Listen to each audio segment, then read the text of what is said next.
We are back out in the rain. That was Bruce Bochy, of course, Giants manager.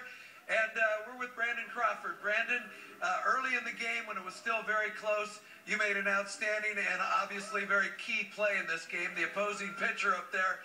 And you showed you got some ups. You went up top and saved 2 runs right there. The opposing pitcher hitting a liner off Matt Cain. Talk a little bit about that play. With guys on base, I knew I needed to make a play. And with Cain pitching the way he was and continued to pitch, I knew I needed to make a play somehow. And with him hitting it right over my head, I didn't really know which way to turn at first. But I got up there and glad I caught it. All right, we can't see it right now because we're out in the rain, but they are showing the play. And Matt Cain, usually not the most emotional guy out on the field, man. He was pumped. Talk about the greeting you got in the dugout after that 3rd out. Well, everyone was fired up. I think everybody was pretty pumped all game. We scored in the first, and everybody was happy. Then we scored again. It was just an exciting game to be a part of. And I think even Buster showed a little emotion when he scored. So, Imagine that, right?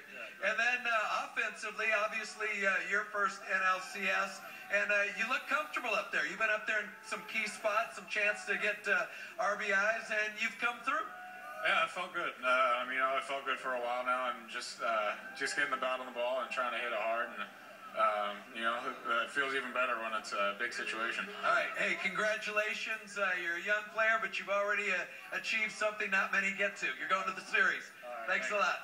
Brandon Crawford, local kid out of Pleasanton. Let's go to Deborah Villalone. We'll be back with more players in just a couple of minutes. Well, we're looking at the parking lot where the players and their families will be coming out tonight. Obviously not for quite a long time, though. They've got some celebrating to do inside. How excited are those families? We'll take the average fan and times it by 100.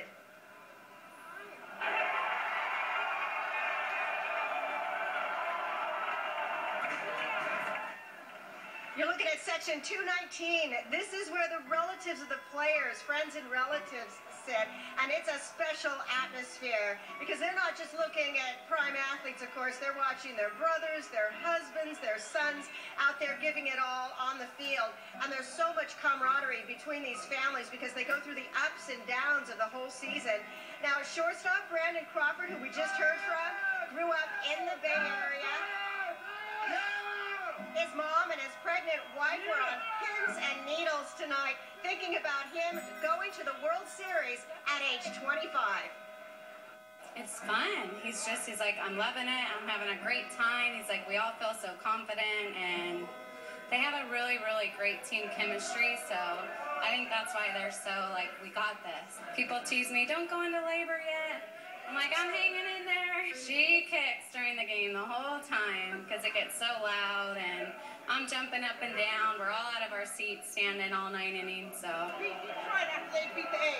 there's a lot of superstition among those family members. Jaylyn was wearing her lucky frog necklace tonight. Brandon's mom told me she had on her lucky scarf that she always wears, and that the World Series is something Brandon has been dreaming about and preparing for ever since he was a little boy, playing t-ball and practicing in the backyard. We're going to hear from Lynn Crawford tonight at 10 o'clock, but yes, Brandon Crawford headed to the World Series, and then in December, a little girl. Reporting live from AT&T Park, Deborah Villalone, KTVU.